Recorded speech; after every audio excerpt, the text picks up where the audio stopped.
sir. It's the Hardwood Show, baby. We're back. NBA is here. 4-game slate with my guy Big T. Big T, ready to break down this nice NBA 4-gamer we got? Yeah, baby. I love the 4-gamer. Two to 4 gamers are my favorite. 4 is probably my absolute favorite. And we get the alternate times too, where you got a couple early, then a middle, then a night one. I like that. I like it when it's 4 separate, where it's like 7, 8, 9, 10 or something, but this is almost as good.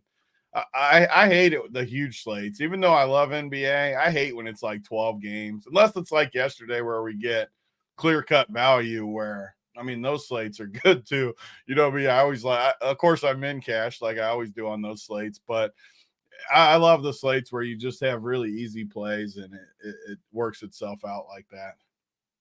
Yeah, I know you hate the big slates. There's just a lot going on those big slates to navigate. But that's why you have a Run Pure Sports subscription, because we help you navigate even the big slates. But 4-game slates where you got a little time in between these games after the first 2 lock, you get an hour and a half and then another hour.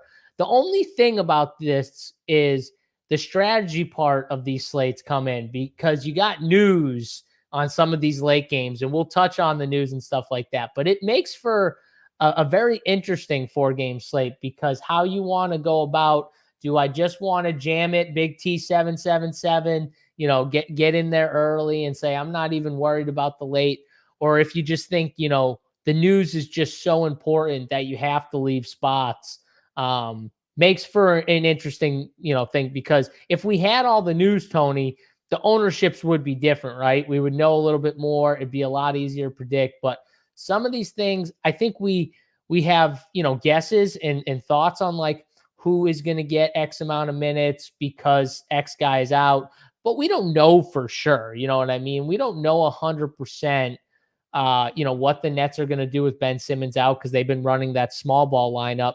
And Nick Claxton has been, kind of on a minutes limit, working his way back from, I think, an injury, and he hasn't played more than like 22 minutes this year. So do they start him? Do they start someone else like Noah Clowney? Do they stay small against Jokic and just put DFS at the center? I don't know. These are all things we can guess at and stuff like that, but we don't truly know. But we'll get that news at 7:30. The Golden State news, though, we probably won't get until later. So it makes for a fun You hear that lawnmower? I can't hear the lawnmower. Okay, good. Tell me if you can hear it, because it's loud. But if you can't hear it, then that's okay. Yeah, no. Even when you stop talking for a sec, you don't hear any of that I noise? stopped.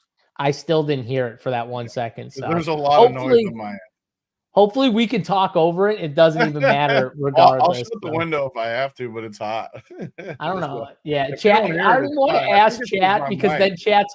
I don't want to ask chat because then chat's going to be like, "Yep, I hear the lawnmower." Like, I don't trust you, I'm not worried. It's not like that close to me, and the mic is right here, so you probably can't. But it is loud outside. That's like when they mow at my house, and the only time I hear it is when they mow right up to my window, and I'm like, oh my God. Oh, Landa, that was a classic. When he had his wife out there cutting the grass. Wait, what? That was an all-timer for sure. That I don't know if that's a power move right there. If he actually had his wife out there cutting, that's a power move. He did. It was like on camera too, if I remember right. Like you could see her out the window. That's amazing. Shout out to Eric Crane. That's some good stuff right there. Obviously, guys, hit the like button on the video. RPS 15% off. Big T, our slate builder content that we've been working on, that sheet that we've been doing. I've gotten a few, good feedback from some of the people. I haven't gotten as much feedback though as I would like. If you guys, like something about it, or something that we could add or anything, shoot us a DM in Discord, seriously, and let us know like what you like, what you didn't like, so we can maybe change it. Maybe you love everything, maybe you like some of it, but you don't like certain things of it. Let us know. But I did get some good feedback on that thing for sure. Like I've got some feedback too. I probably talked to 20 people about it, but I want even more, like, because it feels good, but it feels like maybe we could do more with it, or I don't know. Like, it feels good for sure. If people like it, then that's perfect. We'll keep doing it. But tell us if you want something else. If you don't like it, please give us feedback on that, because that's what me and JSU are going to be doing all year out of that workbook. So anything you want from us, tell us and we'll put it on there as long as it's something that makes sense. The goal is to try and make it as simple for you guys as possible while still getting you exactly what you need to be able to build teams. So as long as we're doing that and it's helpful to you guys, we just want to know, like, is it helpful? Like, let us know. So, you know, that's all. But I did get some good feedback today, which was always good to hear. It seems like people like it for sure. I mean, just the layout of it, once you get used to it too, it feels like it would be everything you need. Gives you a lot of different teams you can build. I think the way that you can definitely use it is if you play like 10 teams, it gives you the option to play like 10 different cores while still being in the mix of the same thing. It's almost like an optimizer without using an optimizer in a way. Like you're going in there and playing 10 different similar type teams. Yeah, you can literally get, like Tony said, 10 different, ideas of, okay, starting points pretty much. And then you have the pool underneath to kind of finish it out, right? And so, I think that's the way probably a lot of people use it, whether they make 3 teams, 5 teams, 10 teams, 20. But, that's the goal behind it, is we want to help the people that are not making 150, that are making 3 teams, that are making 5, 10 teams, stuff like that. We want a sheet just for you guys. So hopefully that is, the sheet probably helps the 150 maxers a little bit too, but I think it more helps just because of the way it's laid out. It's more for. And that's what we're going to do at the end of this video too. We're going to, after we talk about today's games, I'm going to screen share SaberSim, and we can honestly show you like how we would use some of the content like that and how to use SaberSim. Just some of the basic settings. We'll go through it quick. Yeah, Logan, what are we talking about? We're talking about the sheet on the site that me and Big T are filling out each day for the NBA content, the NBA Slate Builder sheet that's on the website. If you remember, right under NBA, you'll see it. If you go down to that tab, you'll see Slate Builder. Click on that. That's where you'll find me and Big T's cores and, a little pool section for each position, and then a few different type of cores based off of SaberSim, kind of giving you a chalky core. Big T, I like the chalky core kind of, because it gives me an idea right when I go on and look. And if I was using it, I'd be like, okay, it's kind of like Mangone used to do a tweet, like, this is what everyone's doing. And then like, this is what you can do to be different. I kind of like that Mangone tweet. I don't know why he stopped doing it, because it was a pretty cool tweet, I thought, because everyone likes to know who the chalk is, right, Big T? Everyone likes to know. And some people, probably look in 10 minutes before and are like, okay, who's the chalky guys going to be? That tells you right there. Those are the top 5 guys that the Opto's spitting out. They're going to be very popular. I might honestly like have Mangone just start doing the chalky build for both, just because he's obviously better than me with the cash stuff. I might literally just tell him, put the most 5 obvious plays of the night on that thing, because even for me, my mind is so tournament based. Even when I do it, it's still hard for me just to like put the names in there, like the top 5. It's just not, it doesn't work with how my head works. I think it's a good idea, actually. Mangone would definitely be good at that. So let's see. Easy for like them too, like Bryce and Mangone and these guys that are really good at that, because they don't even have to, like, it just works in their mind. It's how their mind is built. All right, Corey, relax here. Did Big T put you up to this? I think Big T put you up to this. I didn't put him up. It's the truth. It's the fact, isn't it, Corey? He told you that. He told you to say some shit like that. I appreciate you, but that's for sure Big T burner, even though we love Corey Holt. All right, let's get into this slate. Like Big T said, at the end, once we finish talking through these 4 games, Big T's going to do a run through with SaberSim and kind of show you exactly how we'd match the content with SaberSim. So stay tuned for that if you're looking for that. But Tony, let's run through here. Let's just go game by game. There's only 4 games, so we can talk up the news, and we can talk about each game as we go. Prez is in the back changing our graphics. Thank you, Prez. We will need the screen share graphic though when we finish up, but we can change that after. All right, first game on the slate, Tony. Your Denver Nuggets coming off a back-to-back, or front end of a back-to-back here, and they get Brooklyn on the road. Brooklyn getting a win, I think, at home last game too, which is good. Brooklyn's going to be one of those teams, Tony, that they're going to be a bad team, but I do think at home they're going to give teams issues because they play hard. They're not the best like defensive team, but Cam Johnson, they've got a lot of good like role players. They don't have like just a superstar, but they've just got like Dennis Schroeder is going to play hard night in, night out. Cam Thomas is a scorer, just a straight absolute weapon when it comes to just, dropping 30 on a night in, night out basis. And then they've got like young guys off the bench that I think are just going to play hard. So you're going to get in spots, I think, with the Brooklyn Nets, and the line's like 5. And I know it's at home in Brooklyn. Denver is on the back end of the back-to-back here. They play a lot of their starters played a lot of minutes last night. Are you interested in going back to Denver after that game yesterday where they played a lot? Denver, for how many years now have I at least the last like 7, even before they got really good, I love talking about Denver basketball, as everyone calls me a homer. I've loved it from the time Jamal Murray, Jokic. I mean, it has to have been like 8 years now. This is the first year where I'm just depressed about my Nuggets. I look at their roster. I try to get excited. Like yesterday, Jokic was freaking amazing. Is the only reason they won. Like he was just unbelievable how good he was.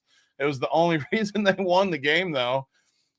Their roster is so bad, and I'm always on it. Like just less than a year ago, this is how quick things swing. They didn't want to give him the MVP because the team was too good around him. Like, oh, everybody, the roster is too good. And now you look at the roster, and they lost another key piece, which 2 years ago they lose my boy Bruce Brown, who was a key point in the championship. And then they lose and they lost Jeff Green, who was also a key point in the championship, who was old, but he was still a key piece of that run. This year you lose KCP. All of a sudden you got Christian Brown in the starting lineup instead of the 8th man. All of a sudden you got Russell Westbrook, who can't shoot, coming off the bench, which honestly I do like him off the bench for this team. I don't think he's the worst. The problem is they keep having him like close games with Jokic and stuff.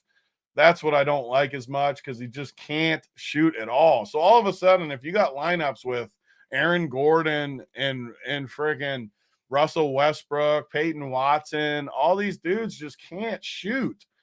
And you're just – that's not how you put a roster around LeBron in his early days, around Jokic now. They need shooting. They're not guys that are going to beat you with their scoring every night. So – I hate what they've done with this freaking roster on a back-to-back. I don't think Brooklyn's like that talented either, so I have a hard time taking Brooklyn, but I can't take the Nuggets on the road on a back-to-back, given 5. I would if I was just neutral, I would have to take the Nets in this spot. Just I don't love it, but just talking purely about the Nuggets because it's what I know a decent amount about. I mean, you do have good prices. I mean, Jokic, he's going to crush again. They have no resistance for him. He's one of the only spend ups that I like on slates like this. And these shorter slates, obviously, we got other guys you can pay for, but he's just going to do everything. And then you got MPJ, who's 5,800, who that's underpriced for him. He's got to get it going. Jamal on a back-to-back. I wouldn't be surprised if they limited him or just sat him, one of the two. Yeah, he was listed. He's listed as probable now. That came out because I think like they were thinking like, hey, he's a candidate that he could maybe sit or something, but he's listed as probable. Early in the year that like I don't think that I could definitely see them limiting his minutes a little bit, but this is going to be the issue all year with this team. You start looking at this bench, man, and it gets real rough down there. There's just nothing there. And in the background, too, there's been all this fighting between Booth and Malone because Malone was pissed about the roster and Booth thinks the roster's good and the roster is not good. So, I mean, they're going to keep fighting about it. You mean you don't love your favorite player, Russell Westbrook, on this team? Greatest story too. On top of it, he's their key bench guy. Greatest story ever. Well, it's not the greatest story ever, but it's funny to me because Tony's one of those people. If you don't know Tony, he does not talk NBA when it's not NBA season. That's like a huge, like, no, they're nothing. Like, he does not tweet about it really. He does not text about it ever. Whenever we talk on the phone, he never talks really hoops when it's not NBA. When it's NBA season, he'll talk hoops, he'll text hoops, whatever. When they got Russell Westbrook, this man sent me I couldn't believe this man sent me a text about NBA. That's how you know he's a Nuggets homer. He sent me a text about NBA. Whenever that was, I can't even remember what month that was, but I was like, holy shit, this man must be down if he's texting me about NBA. And they got Russell Westbrook. I was loving it. Get it, man. Like, you have a championship window here. It's closing. It's probably not even open anymore. Let's be honest. It's closed, bro. Yeah, it's closed. This roster is so bad. Like, Russell Westbrook is legitimately their sixth man. He was washed 4 or 5 years ago. Their bench is Russell Westbrook, Peyton Watson, Julian Strawther, and Dario Saric. I mean, how can the ownership be serious? Even when you say that, it's just fun. It just makes Christian me laugh. Brown, I love Christian Brown. I think I actually he's really a sixth man, bro. He's sixth a or seventh or eighth. He's not a starter. I think he could be a Bruce Brown off a team for a good team off the bench. That should be his role. You just said it. Yeah. No, I think he's legit that. The positive, though, in the NBA, though, this is the positive, is if you do have 3 guys or 4 guys, counting Gordon, that are top-level talents, which they are those 4 guys, you're still only one little trade away from being able to push back into the mix a little bit. You need a shooter or a couple shooters, and you need another starter, but they're just going to have to do something. And I don't know how they do it. Maybe they have to trade MPJ for 2 or 3 guys or something, but they have to do something. You can't just run this year. But the problem with the Nuggets, they don't usually do that. They kind of just stay pat and just go with it. So, I mean, I think you're in for a tough year, my friend, from the years you've had in the past, because yeah, it's not looking great for you. And I don't see, who knows, maybe they surprise you but you said it, that Booth thinks the roster's fine. So, like, why is he going to go out there and, deal if he thinks the roster's good? But who knows, maybe like they need to the go players. Get Brown is who I've said that for 2 years. They need to find a way to get him back in. He would be, he'd be great back in, but we'll see. Because even if Christian Brown still started and Bruce Brown was sixth man, Christian Brown would still be better. The Nuggets need some Keegan Murray. They're not getting Keegan Murray, but if they could, yeah. I'm with you though. That's the type of guy they need. Someone like that. He gets so many open looks. With I would definitely have to change undies if they got Keegan. Yeah, 100%. That's like the perfect. If you told me who's the perfect guy to get, like it'd be someone like Keegan Murray. To be fair, too, they did get screwed because that guy that they drafted was going to be a perfect fit, and he got hurt in the or in the off season or whatever. I mean, that's just bad luck. They can't do anything about that part. What was that kid's name again? I forget, but he was good. Was it Holmes? Yeah, Holmes. He was a long, tall, just a beast. Like, that was very unlucky that happened to him, and that's just losing a body. So, yeah, you can't do anything. In a body that who knows could have helped, like with that bench. I mean, that was like no doubt would have helped. Like, yeah, I mean, he's so much better than the guys they got coming off that bench. So here's the thing with this game, Tony, is the price tags on these Brooklyn Nets are interesting. Yeah, you know what I mean? They're all kind of like mid-tier-ish.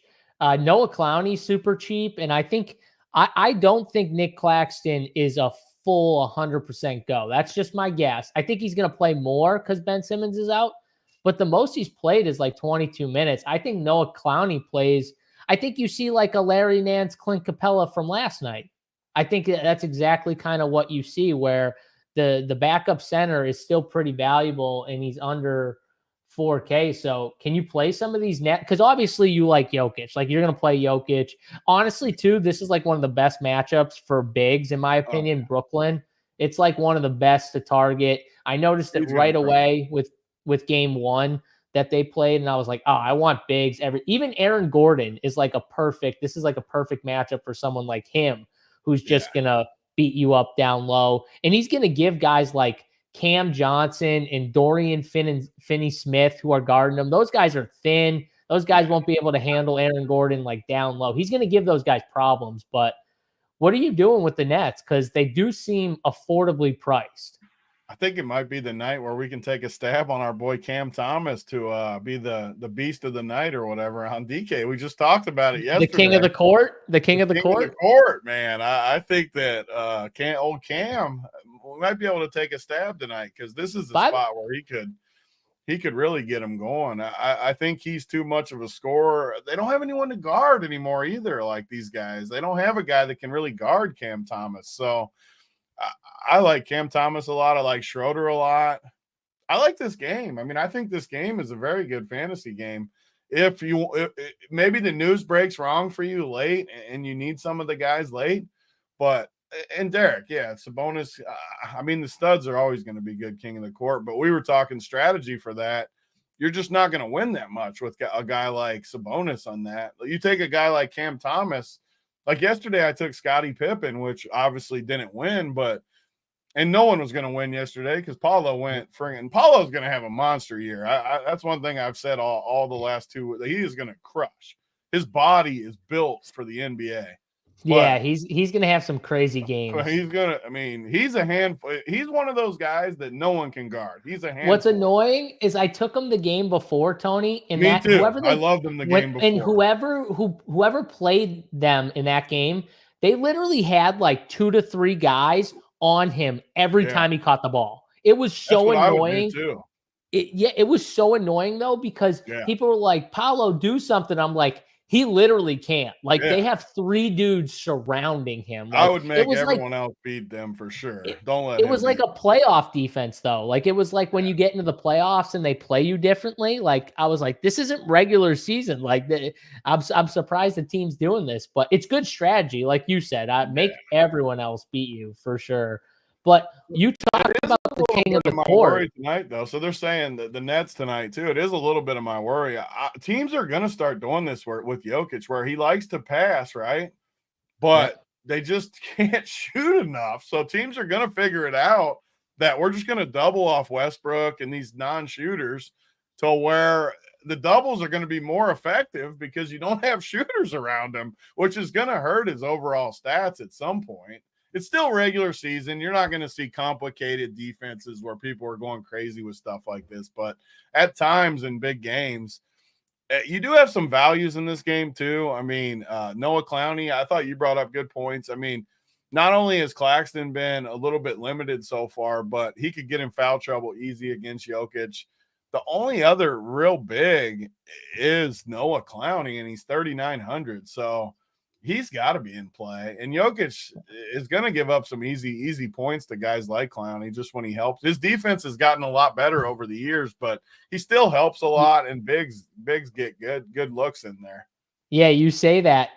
Look at the 3 teams they played. Chet Holmgren went nuke. Yeah. Zubac went nuke. And then Jakob Poeltl went, I don't know about nuke, but he had a really good fantasy game. Like, all 3 centers, center's actually a good spot to attack on Denver, it looks like right now too, because they've all just been crushing. And I don't know if it's Jokic on defense. You know, he's working so hard on offense to score, Tony. He might just be like giving it up a little bit more on defense because the rebounding numbers are super high for those guys. And I don't know, but the king of the court thing that DraftKings doing right now is honestly awesome. It's like one of the best things that they've done, like from a promotion standpoint. I love the king of the court now that it was explained to me correctly a few days ago and I understand it.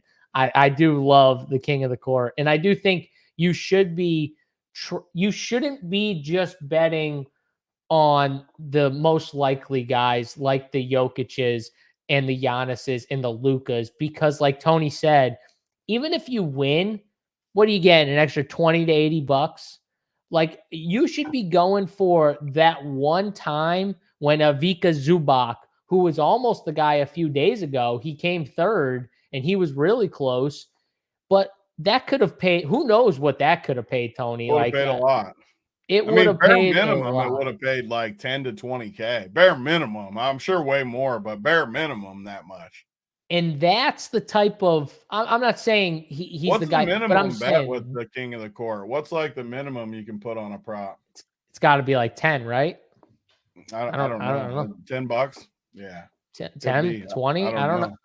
I Yeah, know I'm 50 not was sure the on that. max. At least my max was 50. Maybe yours was higher. Mine was My 50. max is 25, 250. Even for the king of the court, man. Yeah, for the king of the What a court. life. What a life. What a life. So, yeah. Oh, so CM Westlake had Zubac. Like, you could have, I Oh, bet you were like that one was of, a good bet, M. Westlake. That is a damn. good freaking bet.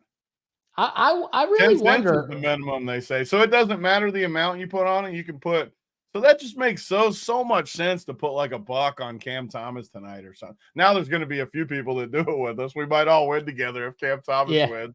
We're going to go from a 5-way chop to like a 50-way chop or something. Yeah, the scorers though, those are the best bets. Like, those guys that can score. I put mine on a different one. When we get to that game, we'll talk about it. But I'm kind of pissed now, Tony, because we got news.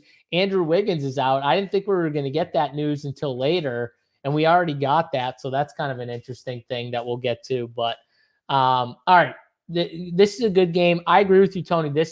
This game and maybe the last game seemed like the two best DFS games just overall to me. So let's get to the other 7:30 game here, Dallas in Minnesota. This is one of the DFS games that I definitely don't like as much as these other games. I feel like it's fourth for me in the DFS list. You know, I think you can spend, you're going to have salary, so you can always spend up for Luka. He had kind of a down fantasy game last game. He shot 5 for 22. Now he still had 8 and 9, 8 assists, 9 rebounds, so he was close to a triple double. That's just kind of the what you get with Luka. He probably has a better game than last time out, so I don't hate it as a spend up. Guys like Julius Randle, though, I think are interesting in tournaments.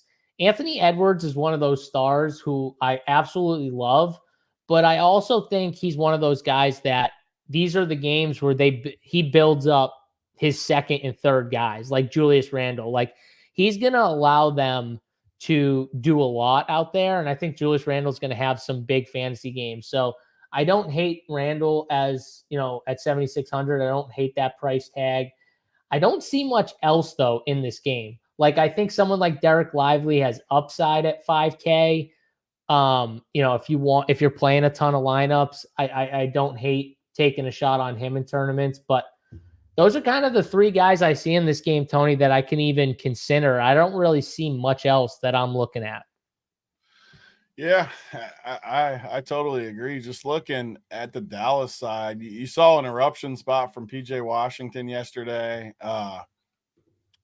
He's just classic PJ, like we saw in the playoffs. Some games he's going to get 16, some games he's going to get 46. I don't know if I've ever seen a more up and down player than him. When he's good, Dallas is really tough. When he's bad, their roster looks like Denver. I mean, their roster looks bad when he's bad. So that side, I expected more. Quentin Grimes is a guy that like everyone likes that might just suck. I expected him to take a little bit of a leap. And I know we're only a week into the season, 10 days into the season. So it's not like we're 2 weeks in, I guess, almost 2 weeks in, but still. I expected more from him, and he's just not playing. But these shorter slates on a back-to-back, you can get a little creative with stars on the slate where you can take some stabs on weird guys like Quentin Grimes, maybe getting a boost on a back-to-back type thing. It is risky, but even Najee Marshall too on a back-to-back. These cheap guys I like more than the studs, because Gafford and Lively all year are going to be somewhat tough to play just because their minutes upside is so capped. PJ, like I said, you can play PJ Washington, but don't love. Kyrie, I'm just not going to play that much. Luka, you can always play. My question for Minnesota, though, so the first 3 games Anthony Edwards played basically 40 minutes, all three of them, 39, 39, 41. Is he just going to get 40 minutes all year? I mean, he can't, right? If he plays 40 minutes. Here's the thing. He can. He's young. Like like the load management with these guys is insane. I hope Ant plays 39 to 40. Do you think he does though? Not hope. Do you think he does? I think he can. I think he wants to. Can he? Will he? Well, yeah. I mean, if he's playing it to start, why not? Why not? Because tell if me he's why going to play he 40 minutes and these other studs are on a back-to-back, I mean, like Luka's definitely, you wouldn't think is going to play 40 on a back-to-back. Jokic is not going to play 40 on a back-to-back. You wouldn't think. So I mean, you wouldn't think, but Luka played 33 last game. He didn't it's not like he pushed the limit last game, Luka. I just think it'll be like 33-33 type thing in these back-to-backs. It might be. I mean, I think Anthony Edwards, the problem with this Minnesota team, Tony, is, man, if you sit Anthony Edwards too long, where's the scoring coming from?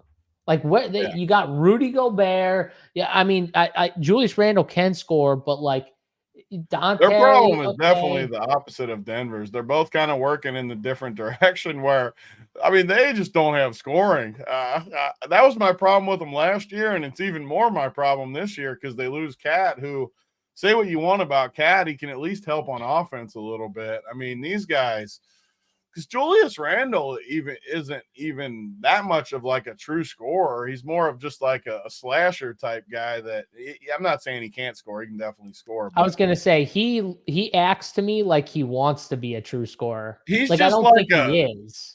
He's just like a bruiser, Carmelo type, like just bruiser. He's going to beat you up and score, which is he's just not a fluid scorer, but he wants to be a scorer though, Tony. That's the thing. I mean, like he wants no to be offense, like no offense. You just look, it's just, man. So that's what I'm saying though. Tough. So then you look at it and you're like, Anthony Edwards probably like, dude, just keep me in there if that's the case. Like, just play me. Like, I don't know. He probably will. That's my point. I think he probably will play 40 tonight, which I think he's got to be a pretty good play. And I don't think they play tomorrow, Tony. Do they play tomorrow? I don't know. I don't think so. Let's see. I don't think they play tomorrow. Because if they don't play tomorrow, then, I mean, he's been doing it all year, the first 3 games anyways. Yeah. They don't play tomorrow, so. Yeah. I mean, I don't love this game though. Luka, like I said, you can play him, and then you can take some chances on some of the values. I think Na's a decent play on this slate at 3,500. Those are the type of plays you got to play on shorter slates. Like some of these 34, like Strawther in the first game. Some of these scorers that are off the bench that are cheap, I think have a chance to show some upside a little bit in this spot. The problem is we might just have a lot of value plays that are just in so much good like spots in this slate. Breaking news: the Sixers fined $100K for public statements around Joel Embiid's health. So we got $100K fine.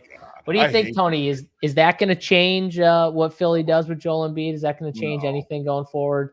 Literally nothing. I mean, he literally came out and said he's not like playing back-to-backs and stuff, right? And they just admit, like, I hate the Sixers. I'm mad at my Nuggets for doing what they do, but I hate the Sixers. I would be miserable if I was a Sixers fan. Yeah, because Joel Embiid is the worst. We said it, though. Like, he doesn't have that many years left of basketball, period. Like, this has got to be, 1 or 2 years left, Tony? Can't have more than that.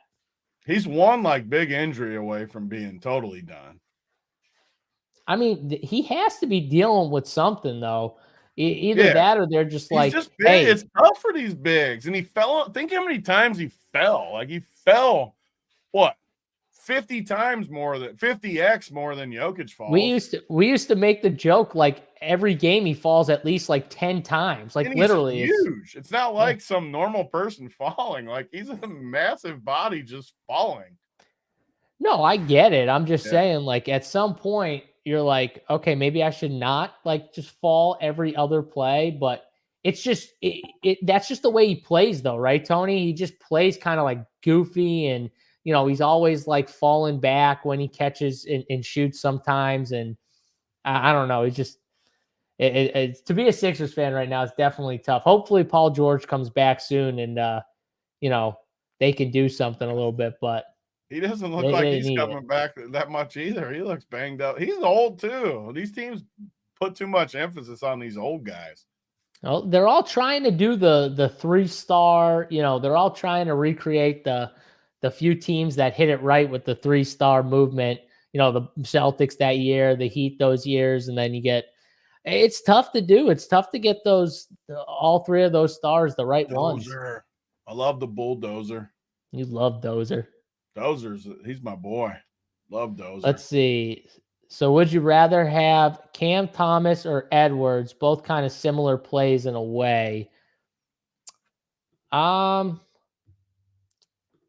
think that Anthony Edwards is way safer. I might take the savings though with Cam Thomas here, honestly. That's just my opinion. Tony, would you be more on the Anthony Edwards there's a $1,200 difference, obviously, yeah. but I think you said it perfect. He's safer.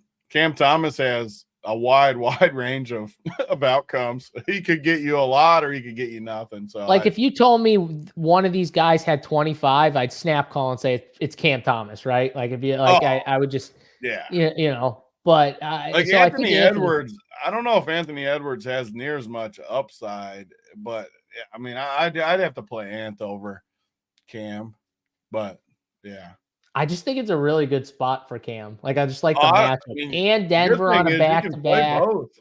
Yeah, no, that's the good thing for sure. But I'm saying like Denver on a back-to-back. Brooklyn's at home too. Brooklyn is going to play better at home. Like that they're going to be one of those teams. So I don't know. Everything sets up for me, at least, for some Cam Thomas love here. But let's go to the third game on the slate, Sacramento and Utah. Not, huge news, obviously, but Utah losing one of their pieces, at least to the rotation that's been playing a good amount, Taylor Hendricks. Tony, I don't know if you saw the injury. It was pretty rough. You literally saw the dude's leg just like the other way, and they're like, oh, we're not showing this, but they didn't realize like we already saw it. Like he was laying down and his leg was up, and we were like, we already saw that like live.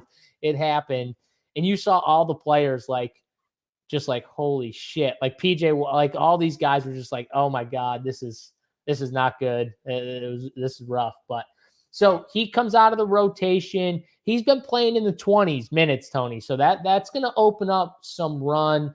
The rookie came in for him right off the bat. What's his name? The kid from Duke. Filipowski or whatever. No. Filipowski, the Duke guy. He came in for just like a short stretch. Cody Williams, I think at that point might have already been in. He's been playing some off the bench. But what are we doing here with this Utah team? Because they are down a piece and they're cheap. Like their price tags aren't super expensive, really, outside of Laurie.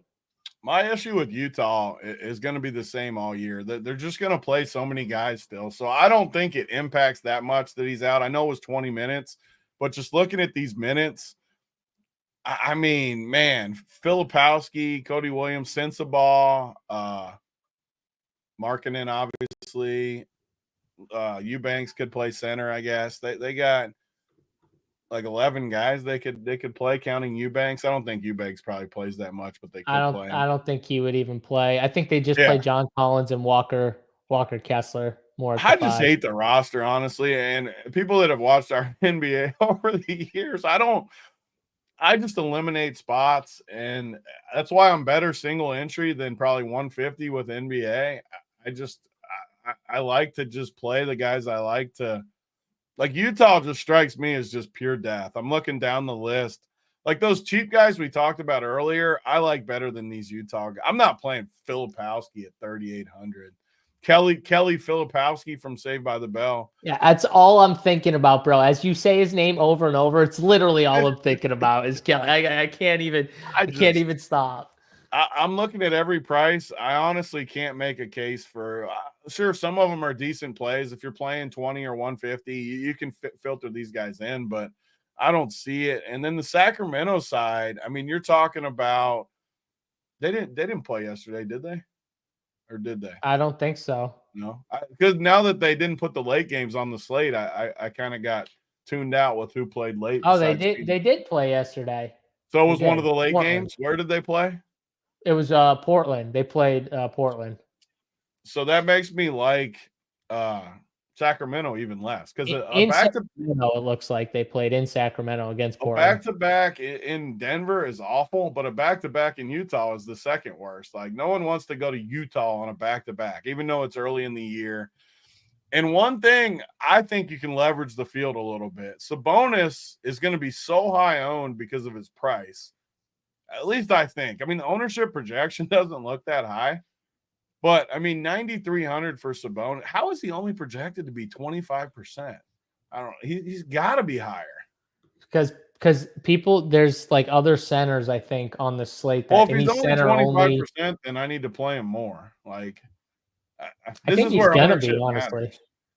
Well, if he's only 25%, then I'll just tell – this is how much ownership matters. I mean, he's clearly like a great play at 9,300 against this Utah team. So, yeah, if he's going to be only 25, then I love him. Keegan Murray, who we already talked about at 5,800, I'm always going to like. Him and MPJ are both 5,800, and I think both really good plays tonight. They both have floors and upsides. They can get hot. Honestly, they might be two of my favorite plays. Yeah, there's a lot of teams playing for Cooper Flag. There's a lot of teams. Keegan Murray and MPJ might be two of my favorites on the whole slate, though, at those price points. So those price points are really nice. Herder at 4,200 feels cheap. I know last game, the first game back. I think he started out of nowhere or whatever it was. Kevin Herder, it was his first game that he played really well. He's played in all 3 games, though. Maybe was it the first one he started? I don't think so. I think he started off I think he started off the back, Tony, but they weren't expecting him to start because before the season, the coach or whoever came out and said Keon was going to be the starter, but then Keon wasn't the starter. So he's been starting, but they didn't expect him to start coming into the year. He must have, I don't know, won it back in training camp or whatever. I don't know. Yep. So, I mean, I definitely don't love this game outside of Sabonis. If Sabonis is going to be low owned, I want to play him. High owned, I don't. It sounds like you're not into this game. So we'll disagree a little bit here because I think some of these Utah plays are a little better plays than you're given, credit to, especially with Hendricks out. I know Hendricks isn't like a super high usage like guy, but I think it's going to open up more and I don't think John Collins starts, but I think it's going to open up a little bit more run for him because I don't see Filipowski or whatever his fucking name is playing that much. I think Cody Williams will play a little bit more. Sensabaugh might play a few more minutes, but they're not like, even when they play more minutes, Tony, they're not guys that I like need to roster or feel like are going to be high usage guys. It's all the ball handlers and the bigs. So guys like Jordan Clarkson, who actually finished the game last game, he finished out. They finished out with a 3-guard rotation. So Colin Sexton, Keontae George, and Jordan Clarkson all played at the end with Laurie. Like, that's a lineup. If they do that, like Jordan Clarkson could play a little bit more. So 5,300. Money line feeds the homeless shelter tonight. Damn. I mean, I can see the Jazz. I like the Jazz money line. I like that. I like that call. Back to back in Utah. I like where your head's at, Helms.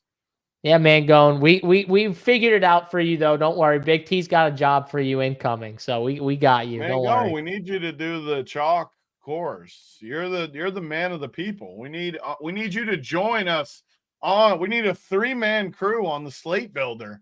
We need Travis in our lives. We need Travis. It's funny because I told Mangone that we might need him on that sheet before we started the season. We need Travis. See, Mangone, we need sweet Travis on the Slate Builder sheet. So we'll get in touch after. Travis. All right, settle down there, Tony. Settle down. We can't I be need too desperate. Travis. We can't be too desperate, though. Okay, we got to sound like we don't need Sometimes you them just that got to much. let them know that you need them. We need you, Travis. It's interesting right now. Okay, um, so yeah, I'm gonna push back a little on. I think the Utah bigs are decent plays, Kessler or Collins. I probably won't play them together, but like one of them I think could be a decent play. And I like Jordan Clarkson at the 5,300 price tag. I probably won't pay up for the guys ahead. If I did, it would be Laurie.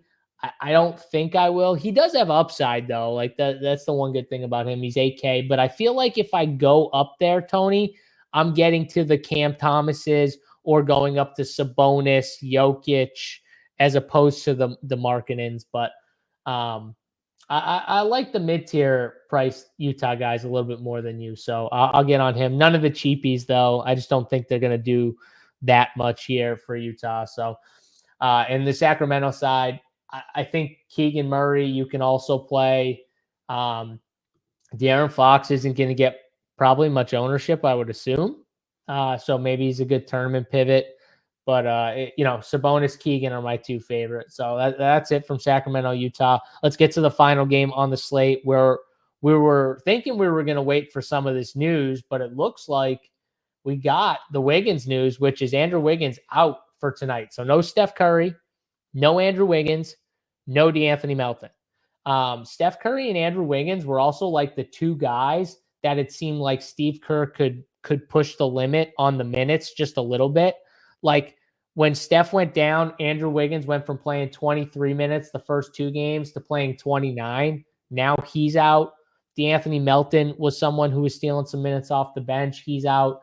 So, Tony, what does Steve Kerr do today? Does he bump some of these guards' minutes up to a place where we can play a few of them?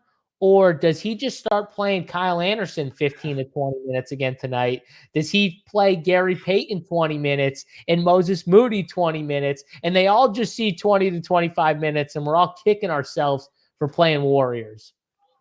I think they definitely do that. I think they fully go all out here. I mean, Lindy Waters, Gary Payton, Kyle Anderson. No.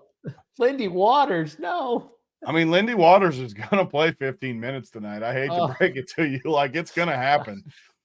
It's just there's no way around it. He's 3K. The more we look at this is why these shows are fun, though, and why I like doing them. Because I thought for sure I was going to play studs and scrubs with the way the slate was setting up. But the more I think about it, the more there's just some value in the mid-range guys. Like Buddy Hield right here at 5,500. He'll be owned. Obviously, he's going to be owned. But I don't know if he'll be owned enough where some of these other guys are going to steal a lot of ownership. Like Kuminga, I think will be a good play, but I don't know. Like, why are they playing like Draymond in these spots? Why not just sit him down too and just play these other guys? Because Steve Kerr is evil and he wants to play 12 fucking guys every night. He's like, Draymond, you can't sit because we have 3 guys already out and we only have 12 guys left. So we need you to play 23 minutes here, Draymond, please. I think Golden State's definitely going to be over-owned in this spot, without a doubt. Just looking at the ownerships, and that doesn't mean that you should fade all of them because the prices are really cheap for these mid-range guys. You're going to need, like usually in these lower spots, I always say to play more guys than other people do. I'm saying to play less tonight, though. I think like 1 or 2 Golden State is perfect for me. Probably 2.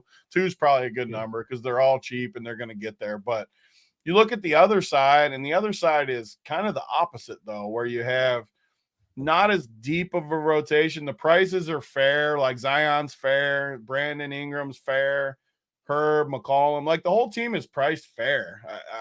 I don't see a single guy that is underpriced on New Orleans. So I think you can just, on a slate like this, I think you can throw New Orleans out. I don't see anything there. So I'll give my 3 favorite plays from Golden State ranked would be Buddy Hield, Pozenski, and Moody. Those are the 3 guys that I'm probably just going to consider. I don't know if I'm going to play much else. Like I'm not going to play Draymond. I'm not going to play Trace Jackson Davis. I'm not going to play Kyle Anderson. Kevin Looney's had actually like a decent game last game, but I'm not going to play Looney here. I'm not going to play Gary Payton. Not going to play Waters. Kuminga would be the fourth, but I don't even know if I'm going to play Kuminga. Like Steve Kerr is going to give one of these guys, at least one of these guys, a little bit longer leash than the rest. Like he did it with Wiggins. Well, he did it with Wiggins. Steph Curry was the one guy. Let me ask you this way, though. Is anyone going to play 30 minutes? I think the one guy, I think there's two guys that could. Buddy Hield could. He played 28 minutes last game because they just need him out there. Or Kuminga. I think those are the only two that have a chance. Like, I think Podziemski plays 25 to 28. Reason, he just hates Kuminga, though. He just hates him. Yeah. Why don't they trade him is my question. Why do they not trade Kuminga if they don't like him? Weren't there rumors that like a team like the Jazz were going to trade them Markkanen all year long, and they wouldn't like do it? I don't get it. It wasn't just Kuminga, to be fair. It was Kuminga and like someone else. But by the way, this Golden State team has looked really good with all these guys. Imagine if they had Markkanen instead of Kuminga right now. Like, that'd be a perfect guy. Dude, Markkanen's like unselfish. He would fit this team perfectly. You know what I mean? Like, he has no ego. He can shoot. Steve Kerr wants like all shooters. Like he wants those shooters. Like, I don't know why they wouldn't get rid of Kuminga, but that's definitely odd. So yeah, that's the Golden State side for me. Those are the three guys that I'm really considering at their price tags. The New Orleans side, I agree with Tony. Most of these guys' price tags seem like fair. Like Jordan Hawkins, I've been playing a shitload the past three slates. Like every slate that he's been on, I played Jordan Hawkins. He's been like either 3K, 3,500 or like low fours. And he's been awesome. 30, 32, and 25 fantasy points. They finally priced him up though, Tony, to 4,900. They finally gave him the old price bump. And like Christian Brown is been pretty good as well for fantasy, and he's 4,400. You know, so you got some guys that are around. I will say though, I still think Jordan Hawkins like has upside if you're playing a ton of teams. I would keep him in the pool because he's only 4,900. But if you're making like 1 to 3 teams, he's probably not in the pool at that range. I do love though that he's shooting a ton right now. Like while these guys are out, like he's shooting 9, 12, and 13 field goal attempts. He's going to get open looks. Yeah. Well, so when we were talking about Denver, I was talking more like high view or whatever the hell you call it. But like, I didn't talk much about Christian Brown because I was talking more basketball. And when you said it, it reminded me that I was going to talk about it. And I didn't earlier. But 4,400 for him is just a crazy price point. So I don't love him basketball wise as far as like how he helps them, but he's starting now. They have no bench. He's going to play 40 minutes or high 30s minutes, and he's 4,400 playing with Jokic. He's like a free square. I was going to say that earlier, and I totally forgot. How did his price come down? It's literally like a free square. And I don't know how I'm glad you brought it up because I totally forgot about it, but how is he 4,400? He should be closer to like 6K than 4,400. He should be like 5,200. He should be definitely in the same. I think even more. Like I think by the end of the year he'll be 6K. He should be in the same range as like Jordan Clarkson. Yeah, and he should be in that range between 5 and like 6, like in that somewhere in there. Yeah, like he's just gonna play so many freaking minutes all year. And when you're playing with Jokic, you got chances to get points. Yep, 100%. And he's young too, right, Tony? So like the back-to-backs, I feel like is not as big of a deal. He's super athletic too. Super athletic. I don't love it as far as him being the fifth man, but if he's going to be 4,400, I'll play him every slate the rest of the year. So the only guy from New Orleans that I think I could get to in DFS is Zion Williams. And as Zion Williams said, he's 8,300. He's priced up. I do think that maybe we get a few more minutes out of him, but I think this dude has like and maybe it's a better bet, and I did bet this already. I think triple doubles are like in his realm. He's going to be one of those guys that he's going to have those random days where he gets 10 assists and can get a triple double. He's 30-1 on DraftKings Sportsbook. I think it's actually like a solid bet. So maybe he's a better bet, Tony, but I think that Zion Williamson has a path. Again, he's going to be one of the more annoying guys because his floor, you're gonna get hurt sometimes when you play him. I can't do it with you. I think this is a good spot against Golden State. I will say, I think he's got a little bit of the Wemby in that. He's got a little bit of the Wemby in him where if he plays 29 minutes, he can still get you 60. But man, it's going to be frustrating when it doesn't go your way. Like he's gonna tilt you hard some games when you play him. He will. So, but he does have upside. I'll give you that for sure. Like, and he's not going to get ownership. And he's not going to get ownership, I don't think. So, that's the crazy part to me, though. Like all these ownerships, because I got 3 different sites up, it's got him similar to Sabonis. I don't think that's. I don't think it's impossible to me.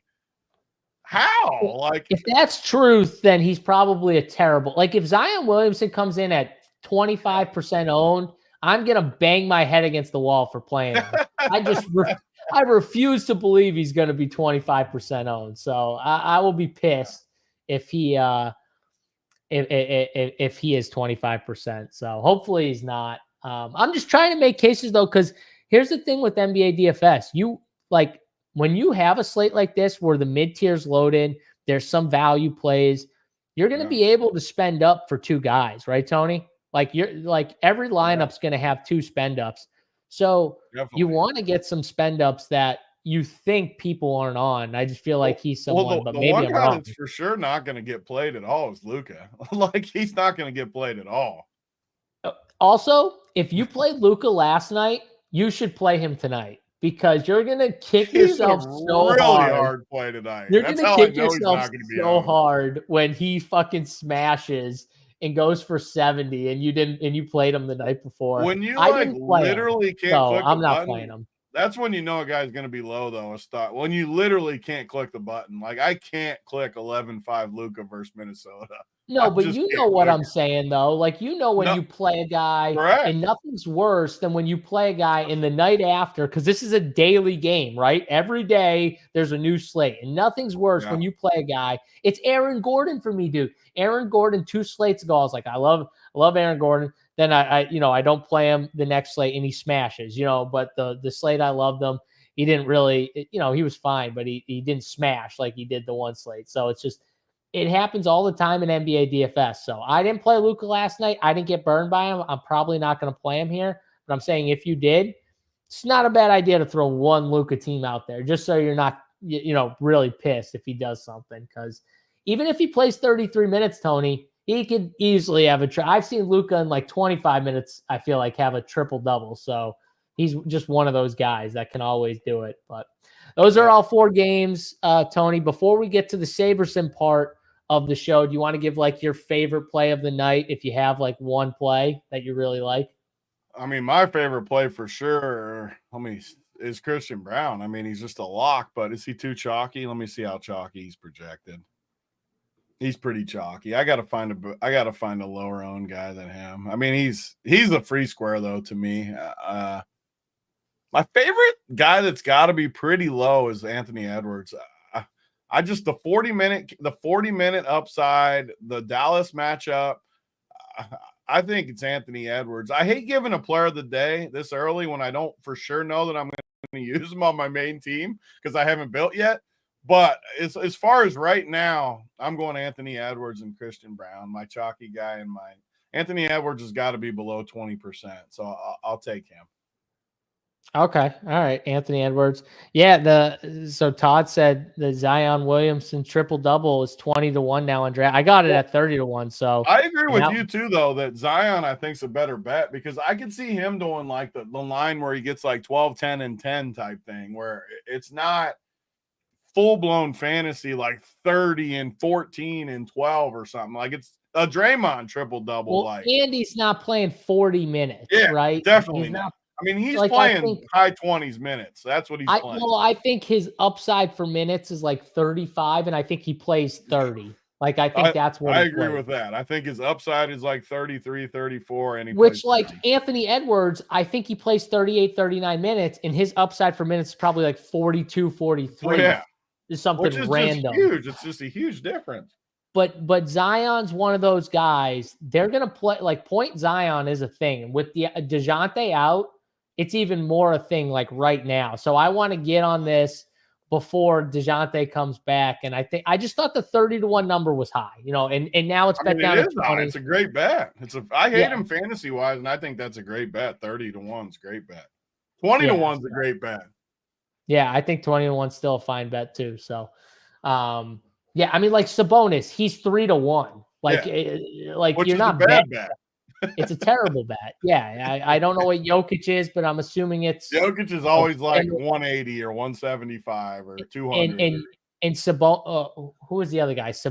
Was it Sabonis or there was one? Luka was like somewhere close to that too. Like, so those are bad bets, right? Even if they win, they're not worth like the I bet. bet Jokic a lot, but it's like a true price. He's going to triple double every 3 games or something. Like it's just what he's. I don't think he's going to get as many triple doubles this year, though. That's another take I have. I think he's going to get more 40-point games than triple double because I think they just need him to score, Tony. I think that's the problem. The problem is they're going to just double more, and it's not going to be as effective. Yeah, well, we'll see. I don't know. Like, boarding cast sucks. It's so bad. We don't need it. I don't need to go down this path again. We already went down this path once, so we don't have to do it. So who was your play of the day again? Anthony Edwards? Anthony Edwards and Christian Brown. So the guy, I wish I used my I already used my king of the court. I wish I held out for Buddy fucking Hield. Why did you use it so quick? You got to keep it in the holster. I know. I should have. You don't gain anything using it early. I couldn't help myself, Tony. I just couldn't help myself. All right. I just bet a prop and go back in later and get. I wanted to just do it so bad. I should have held out for Buddy Hield because Buddy Hield can legitimately score 30+ actual points. And if he does anything, again, he's probably not going to win, right, Tony? But I think he's a pretty good. If you still have your king of the court token, I think he's one that no one's going to bet that he could end up dropping because, like we said, you want someone who's going to score for sure. Like you want someone who can score a lot, unless they're just killing it in the other peripheral stats. You want someone to be able to score a lot. So Buddy Hield's one of those guys. He could have fucking 8 threes in this game. You know what I mean? I guarantee you, with no Steph and no Andrew Wiggins, they're telling Buddy, dude, you're open. Shoot that three. He's going to shoot the three probably 10 to 12 times tonight. So I think he's interesting. He's definitely my play, but is he he's probably chalky, right, Tony? Buddy Hield? I mean, I think those guys will be, but again, it's a 4-game. You can give them. It's a 4-game slate. Like all those Golden State guys are going to get some. It's not like he's going to be 70% or something. All right. Well, I'll give one more. I'll say Jordan Clarkson as my low on guy because I know I think Buddy Hield is a similar ownership of Christian Brown. I think they're both pretty chalky, but I know Jordan Clarkson's not getting that much ownership. That's what I mean. There you go. There we go. We'll give 2. There we gave 2 today. All right, we're gonna get into the SaberSim breakdown here, Tony. So I'm gonna fix the graphic and then we'll pull up. You'll get the screen share going with Saber and go from there. So let me just fix this graphic.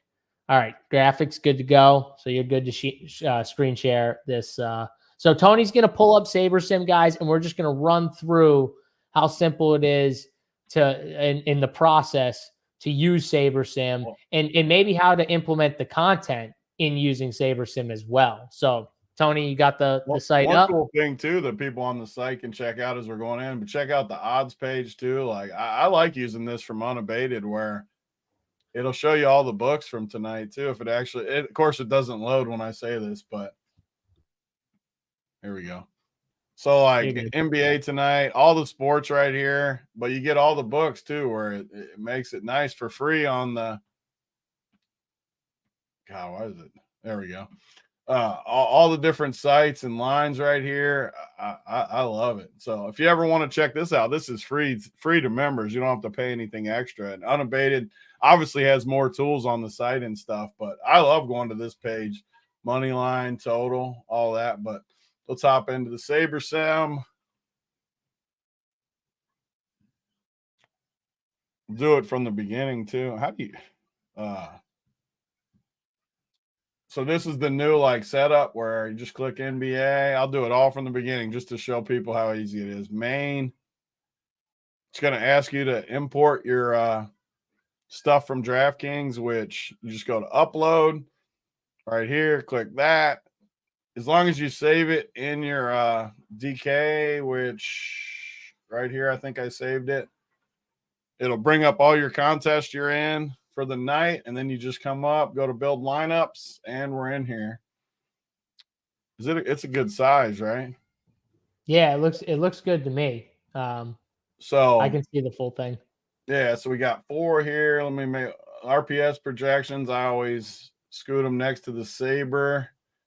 If you want to go to RPS, you just click this little thing right here. You can choose SaberSim projections, RPS, or average. Just for the sake of this, let's just go average just to see what we got going on there.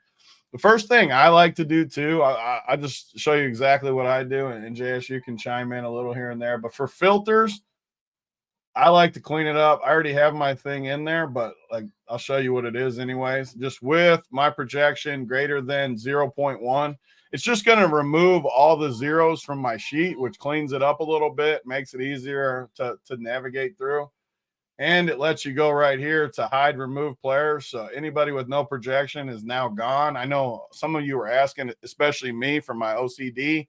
I don't like to see people that aren't playing. So now when you click like Minnesota for tonight, you won't have all the nonsense. So real quick, we'll just go through each team real quick and bump a few guys because people always ask like what we do, how we do it for NBA. This is my process. Yes, you can chime in, but I'm sure his process is just a little different than mine, blah, blah, blah. We're not going to go into crazy details about that stuff. But one thing I do is I just get rid of the guys that I know for sure I'm not using, these guys at the bottom. Everybody else is like rotation pieces in here, so I'm not going to take any of these guys out. But I said I liked Ant, so let's just say I want to bump him up to like, I actually think even higher. I want to go to like 52. Rudy, I think, is an absolute dog water player. Let's lower him a little bit. If we're lowering Rudy, you should bump Julius. You want to bump Julius? Let's bump Julius up a little bit. What, Nas? Anybody else you want to, like, freaking Mike Conley? I'm not playing Mike Conley. Lower him a little bit. Jaden. I mean, again, this part, we're not really like, this is more of an overview, so we're not like going through and going crazy with it. Dallas, same thing. I talked about Grimes maybe being a little sneaky tonight, so I'll leave him in. I don't like love him or anything, but I like him more than like Dinwiddie. I think Najee you could bump a little bit, maybe has some upside. Luka, you see anybody you want to bump in here or lower? Derek Lively would be the only one I would bump personally. Okay. Bump him I don't up see a little much bit. like Denver, I'm gonna get rid of Saric, all these bums. Watson. I do want to bump Straw there a little bit. I think he's got a little bit of an upside in this spot. Christian Brown, like I said, I mean, Christian Brown only projected 22 is just a bad projection. Like I got him at like 27. I'm just going to go high and when I know I want a guy like super heavy, I'll bump him just even high. Like I think a good projection for him is like 26. I'm just going to go 29 to make sure I get a bunch of them. MPJ, too, I think I want to bump a little bit here. Jokic, I want to bump just a little bit. Oops. There we go. Again, we're not going to go. I do want to lower Jamal just a hair. Actually, I don't want Jamal that much tonight.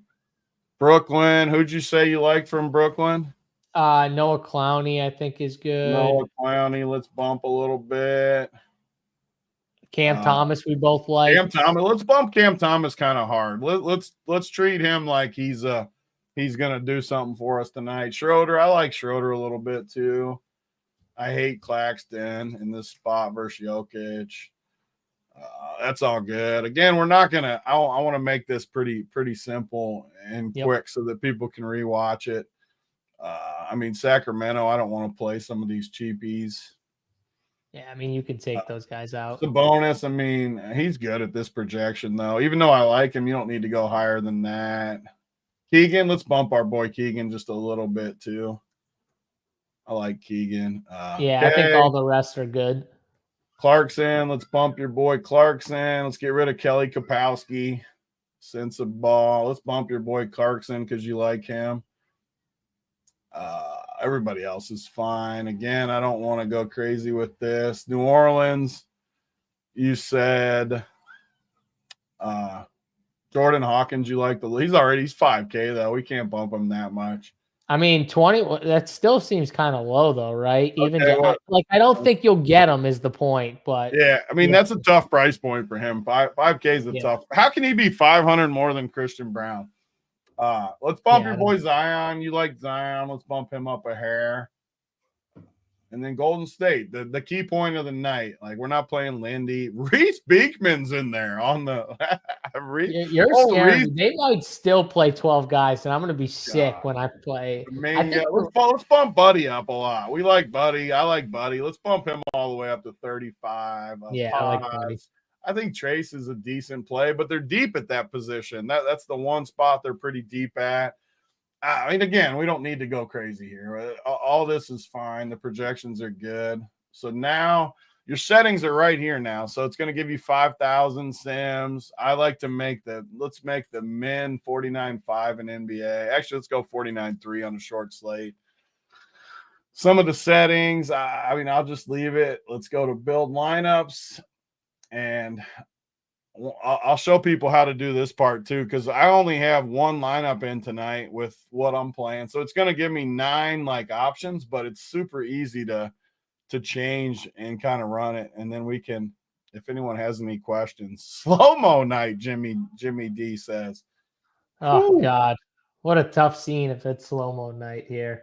So, and for anyone just joining in, we're doing the same. We're kind of going through a Saber tutorial right now. We did break down the slate, all 4 games prior to this. So if you want to go back, we did talk about the entire slate and what we think of all 4 games and DFS plays for tonight. But this is more of a tutorial for SaberSim to finish off the show.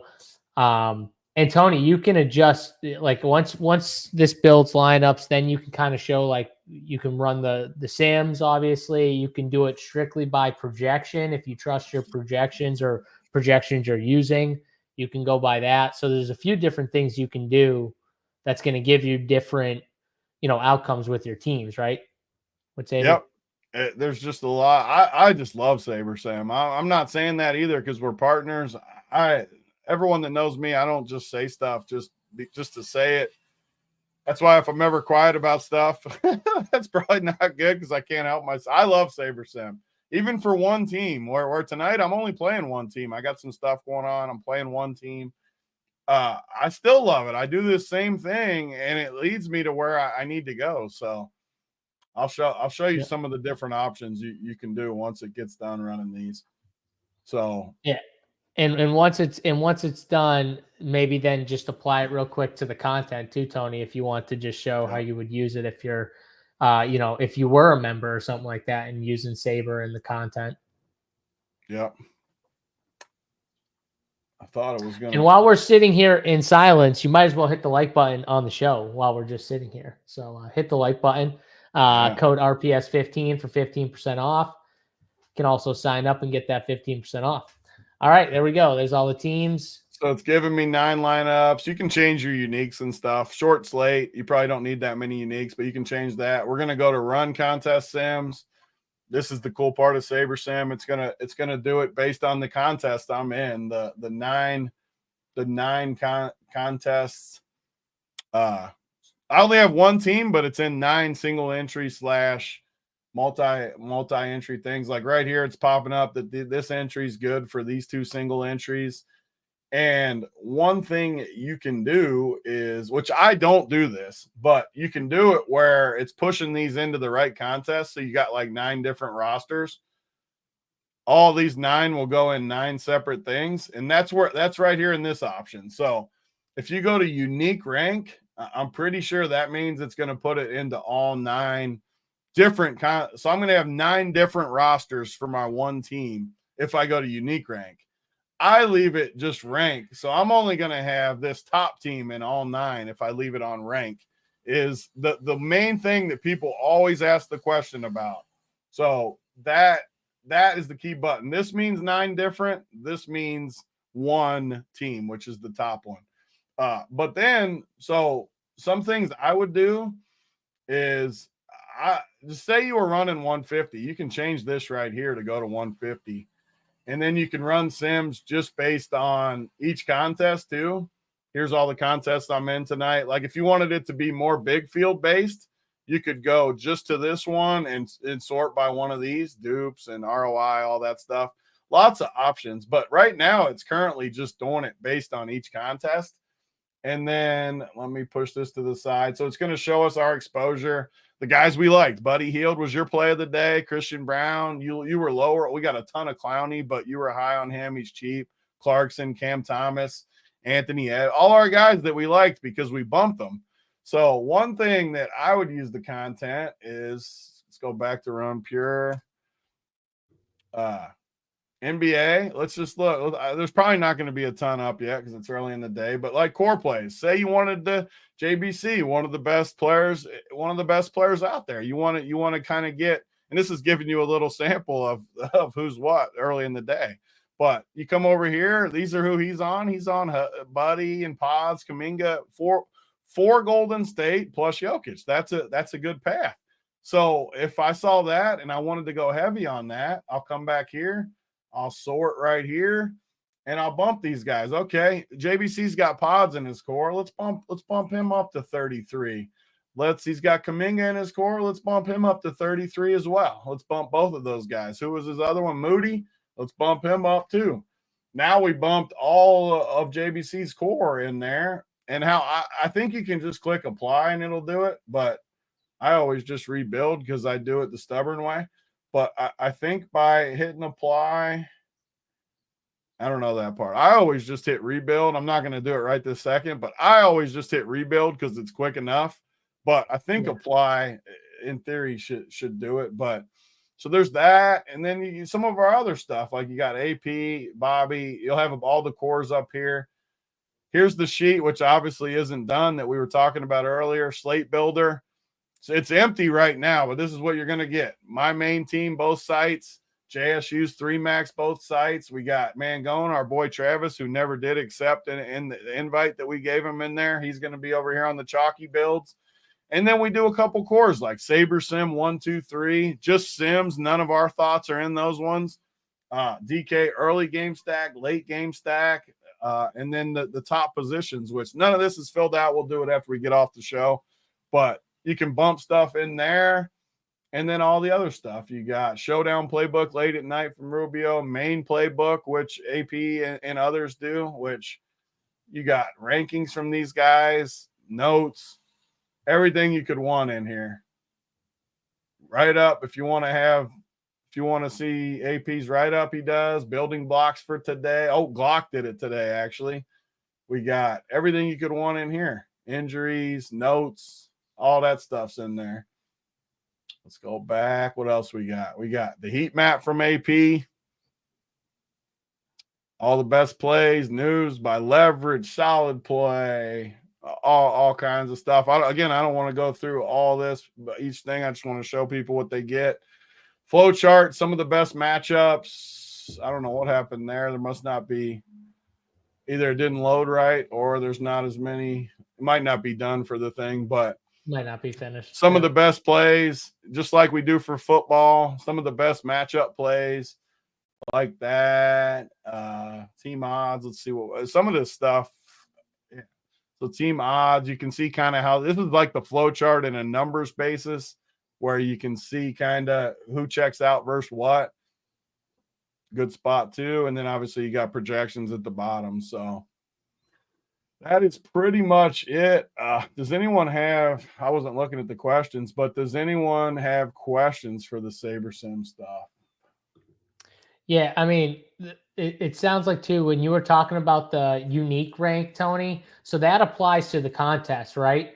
So like if you have 9 different contests you're in, it'll give you what's the best lineup for each contest, right? Because some are higher, like bigger fields, Uniques? some are the unique rank, right? When you go to rank, you know Oh yeah. that's the, but when you That's do just gonna unique sort ones, by no, like it's gonna try to give you the most unique teams in that. Like it's gonna sort by how many uniques you think it has. So okay, say it's like a huge field tournament, you would obviously want it not to be as duped as much and stuff like right. that. So if you go to oh, so if you go right here, yeah. So dupes is gonna try to show you how many like dupes you would get in theory.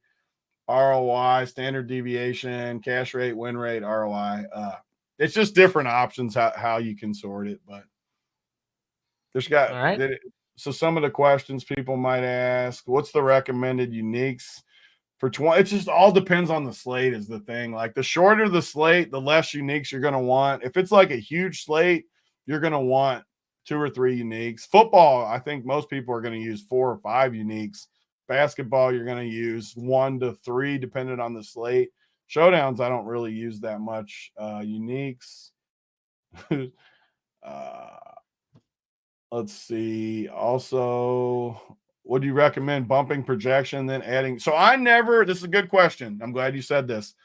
I've totally gone away from going min exposure to a player just because I'm doing it through the projection.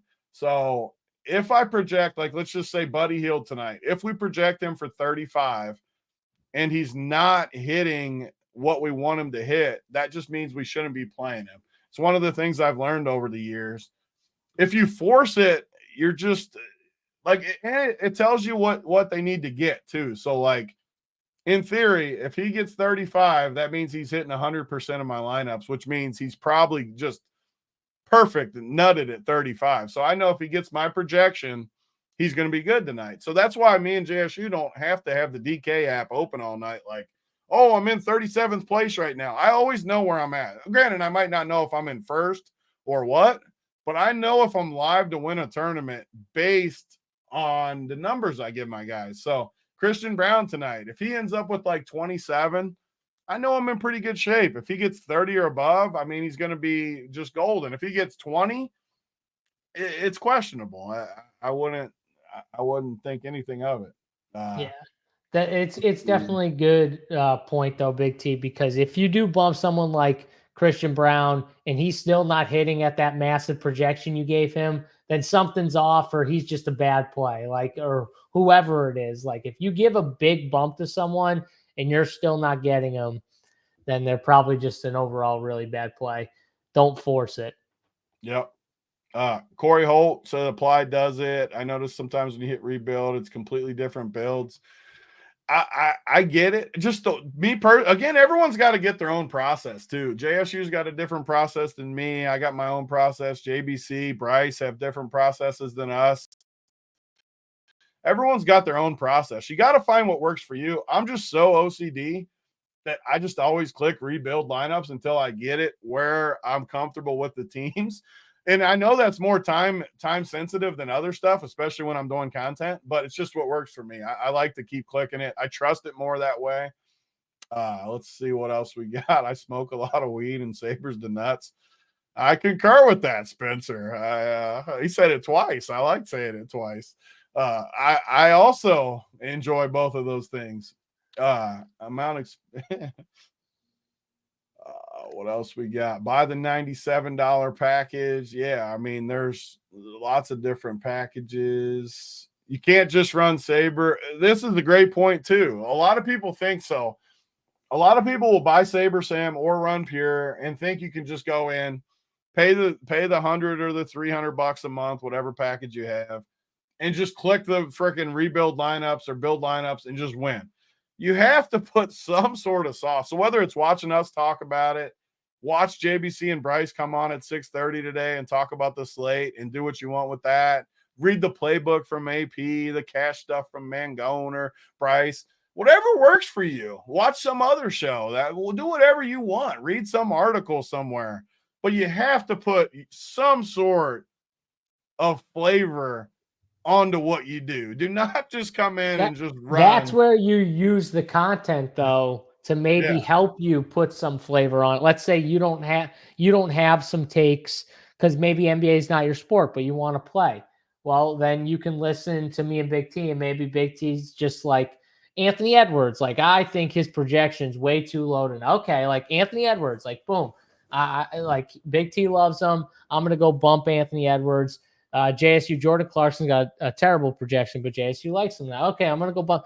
Like, those are things you can do to just, give yourself a little twist to the projections. You can't just go and cold run it and just think you're gonna ship, even if you play 150.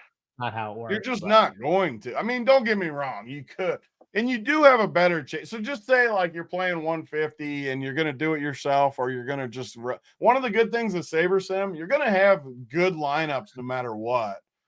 But you're also not going to have any edge. It's going to be better than not doing anything. I'll say that. Like, just blindly picking teams, you're not going to win. You need something, but don't just do that. Let's see. So what is Slick Mamba saying? I don't have the rank button. Where's the rank button? What's he talking about? When you go back to your lineups where it said rank, where it says rank. You don't have that? You have to. Oh, maybe that's because of the Sims. It might not have the $300. I don't know the difference in the packages and stuff.